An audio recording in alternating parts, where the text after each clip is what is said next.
कति नुडल खाएको भन्नुहुन्छ फर्स्ट बाइट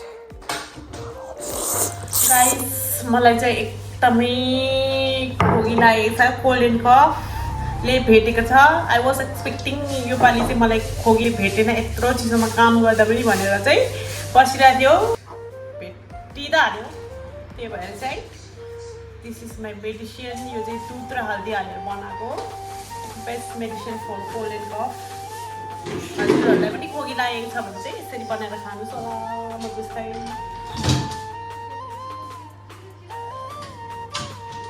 मत्था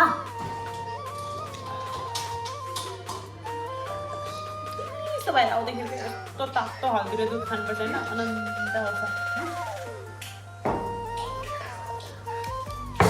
आज चाहिँ म भात खाँदिनँ अब चाहिँ म पोर्क चाउमिन बनाउँछु सो म हजुरहरूसँग मेरो चाउमिनको रेसिपी पनि सेयर गर्छु अनि खाएको पनि देखाउँछु ल stay tuned and keep watching दिउँसो बनाऊँ भने त कामले गर्दाखेरि भ्याउँदैन त्यही भएर चाहिँ म अहिले हल्का बनाउँछु अलिअलि बनाएर हजुरहरू देखाउँछु so stay tuned and keep watching bye bye see you all later यहाँ चाहिँ मेरो स्प्यागेटी उम्लिँदैछ मजाले यो चाहिँ इटलीको स्प्यागेटी रहेछ यहाँ चाहिँ जेलीको मासु पाक्दै छ सुँगुरको मासु आज चाहिँ मलाई स्प्यागेटी खानु मन लाग्यो एकछिन सजिलो लन्जाइ मैले खाएको थिएन खाएको छैन कति भयो नखाएको सब्जी मैले स्प्यागेटी पक्चै हरियो खोर्सानी ग्रिन मटर प्याज अनि सुँगुरको मासु अन्त यस्तो दामी देखेको है हल्दी हालेर बनाएको थिएँ नि त यस्तो कलरफुल देखिन त सेतो थियो क्या अनि हल्दी मैले यसमा चाहिँ हल्दी नुन तेल हालेर बनाएको तेल हालेर बनायो भने चाहिँ थुप्पा छुट्टिँदैन क्या त्यही भएर चाहिँ तेल हालेर बनाएको गाइस मैले चाहिँ यसमा बनाउनु लागेको अब चाहिँ मैले सुँगुरको मासु बनाउँछु फर्स्टमा सुँगुरको मासु है भुट्छु है अबे म त सिम्पल बनाउँछु है आम्बो रातो हुँदाखेरि भुट्छु सिम्पल बनाउँछु मलाई चाहिँ मसलाहरू बेसी हालेको मन पर्दैन क्या त्यही भएर म मसला केही हाल्दिनँ जस्ट सिम्पल यसलाई भुटेर हेर्नुहोस् क्या दामी क्या आजको मेरो डिनर भएन चाहिँ म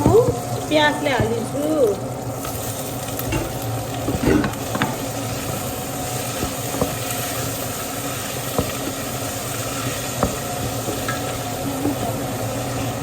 प्याज हाल्छु अलिकति हल्दी हालिदिन्छु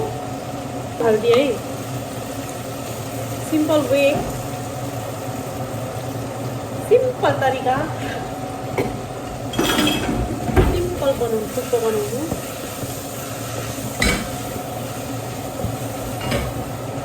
म ग्रिन चिल्ली एन्ड ग्रिन मटर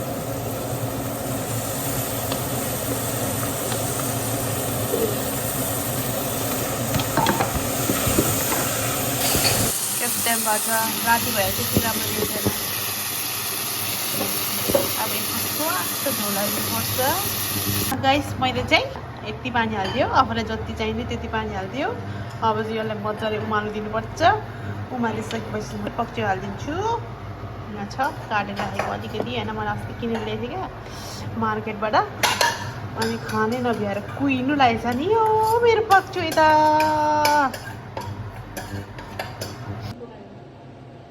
हेर्नुहोस् गाइस क्या दामी देख्यो पहेँलो मजाको हल्दी हालेर बनाएको मैले चाहिँ धोएर अब यसलाई तर्काएर चाहिँ यहाँ प्लेटमा हालेको यो चाहिँ रेडी भएन अब चाहिँ म झोल बनाउँछु अनि खान्छु अन्त सुत्छु मलाई चाहिँ एकदम खोकी लागेर कस्तो गाह्रो परिरहेछ मेरो थुक्पा चाहिँ रेडी भयो अब चाहिँ म सर्भ गर्छु ल यसरी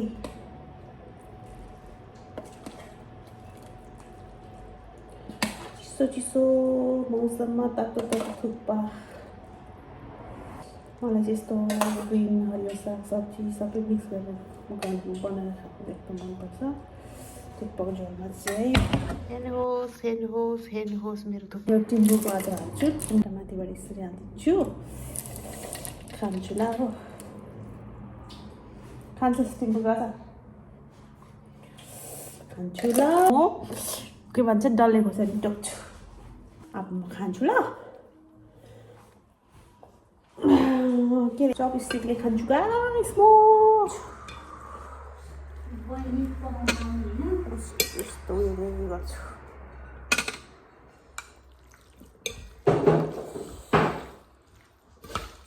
वाउ तातो तातो त्यो बौद्धतिर पाउँछ नि यस्तै थुक्पा सेम त्यस्तै पायो नुन चाहिँ लागिरहेन सिम्पल बनाएको सिम्पल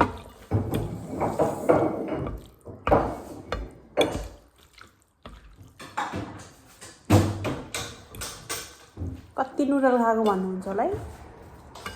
खाएको बेलामा त हाल्छु खान्छु ल फर्स्ट बाइट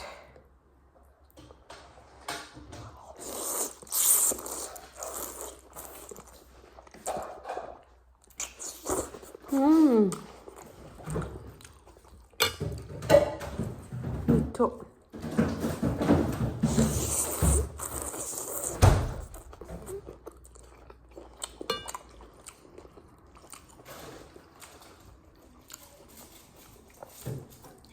म त्यो चम्चीले खान्छु गाइस कालो चम्चीले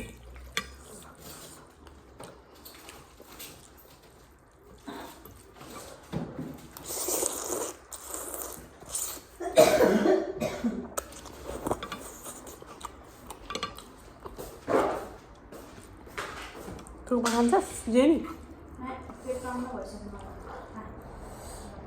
खान्छस् भने खा